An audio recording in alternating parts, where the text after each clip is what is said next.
I'm back with a green trade. Well, it's green so far. Let's get straight into it.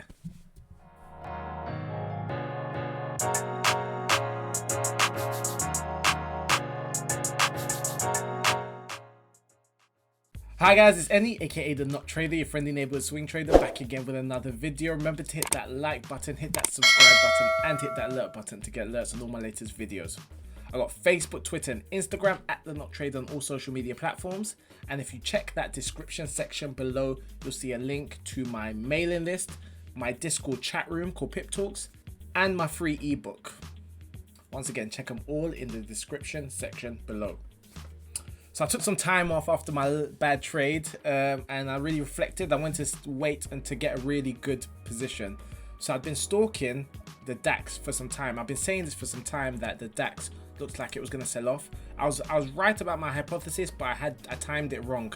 As you can see from some of the yellow lines here, I'd expected a sell-off to happen here, but it actually happened here. And this was actually made more sense for it to happen around here. Because if you look on the weekly chart, you can see there's a key support and resistance line that dates back all the way to 2014 that has been respected.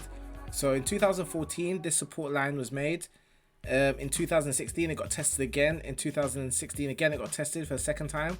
And it got tested again in 2019, January. And then it broke through it around March. And it retraced back to it.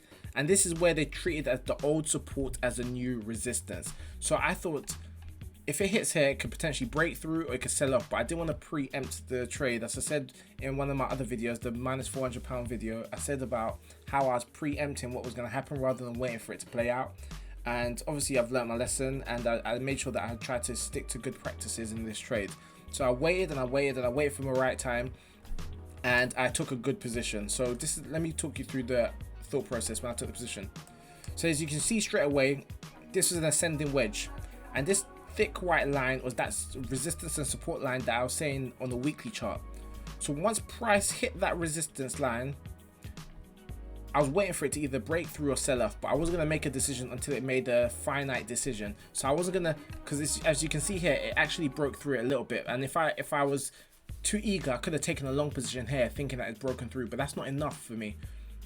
What I was waiting for was I was waiting for something like this, for it to go up, come back down, retest the old resistance as new support, then carry going up. And at which point, when it came back down, that's when I'll take my long position. But it did not do that, and that's why I'm happy I didn't take a long position. So once it started retracing, it's like selling off, most people would have panicked and thought, oh, I've missed all of this move. No, I did not panic. I just waited for it to sell off, knowing full well that most likely it was going to come back up, because rule of thumb for ascending wedges, if it breaks the support, it will come back and retest the old resistance as a new support, or old support as a new resistance, and then sell off again. So once it sold down, I waited. I just waited. I waited for it to come back up, and I bought my time, and I waited for the perfect moment to re-enter a short position. And as you can see here, I entered my short position at 10369, yeah, something like that, and that was a great entry. So what I did was that I used the MACD and RSI to my advantage here. So I went down to the 1 hour chart, I believe. And as you can see here, first of all, you can see the 180-day simple moving average has now gone above price, which is really showing a change in momentum. The 180-day simple moving average is a good indicator to dictate the overall flow of traffic. If the 180-day simple moving average is curving up, then most likely over the long run, price is going to go up. If the 180-day simple moving average is curving as if it's going to come back down, then price is most likely going to sell off in the long term. This does not dictate what it's going to do in the intermediate fluctuations, but over the long haul, it's going to move in that direction. It's obviously, you never use any indicator in isolation, but this is a good tell sign. So when 180-day simple moving average starts coming above price and it's almost acting as resistance, that's a good sign that price could potentially be selling off. Now, obviously, we saw a major sell-off here. That was about 500 pips in 17 hours.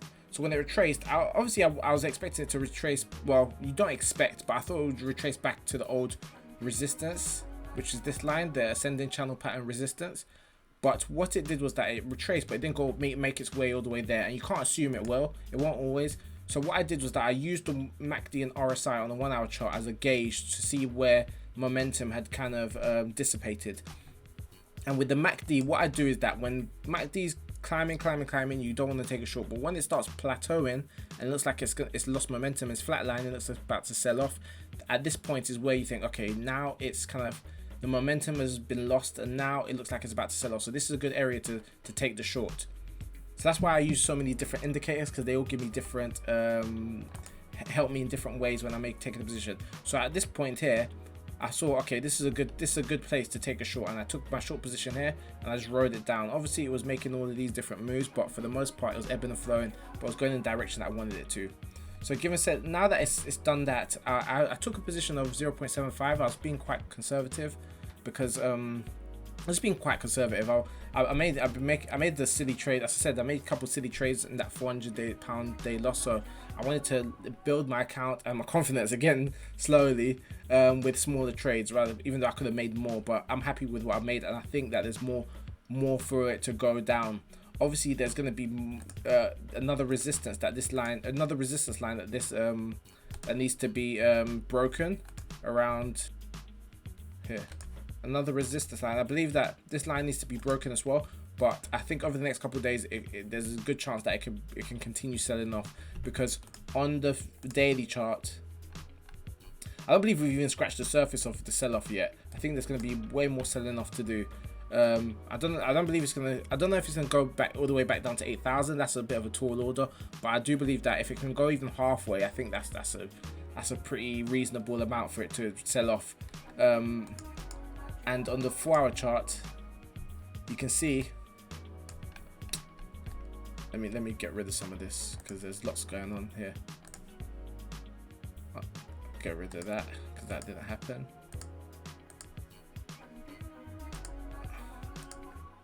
On the 4-hour chart, as you can see here, it's selling off, and this looks good to me. Just candlestick pattern wise, this looks like a sell-off, because what it's showing you is like it's like a spinning top, but then the body's getting bigger, and then the bottom wick's getting longer, and then now the bottom wick is getting shorter, but the body's getting bigger, and it's bigger to the downsides. This candlestick shape of these three in together shows that there's a lot of downward pressure, and it looks like the sellers are winning. And the MACD and RSI all look like selling off. So I do believe that there's still more selling off to go, and I think there's further for it to sell off to. And I've set my stop loss at around 9,730, but we'll just wait and see. I believe that there's still a couple of more days of selling off before maybe there's a correction or whatever happens next. But I do believe that this is just the beginning. It's sold off, retraced back to the old resistance as new support, and now it's going to sell off. I've also made another video about ascending channel patterns and descending channel patterns that explains how I trade these patterns, but this is a textbook way of how I would trade a descending channel pattern, which is sells off, comes back up to old support as new resistance, then you can take your short position, because that's the confirmation once it starts changing direction, and then you can sell off and then set a tight stop loss. Because the trade I'm in right now, I'm up £80. My stop loss is at £60, so I'm only really risking £60 with the potential to make nearly £400. So that's like what's that like? 4 to 1 risk, 4 to 1 risk to reward, something like that. Yeah, maybe 5 to 1. Yeah, 5 to 1 risk to reward. That's not even right. What's that? 60 times. So that's a 7 to 1. 6 times 7 is 42. Yeah, it's a 7 to 1 risk to reward ratio. So that's a pretty good risk to reward ratio. I'm risking 60 quid to make 470 quid if it hits my resistance line. But we'll just have to wait and see. I'll wait a couple of days and we'll see where we go from here. But yeah, I thought I'd just make a short video just explaining how I'm trading this sell-off in the DAX. And patience is a virtue, as you can see. I patiently waited a couple of days, saw my entry, and then made a good trade. So hopefully this continues to sell off and I can make more money. But you can follow me and see how this goes. It's Any, aka the Noctrader, signing out.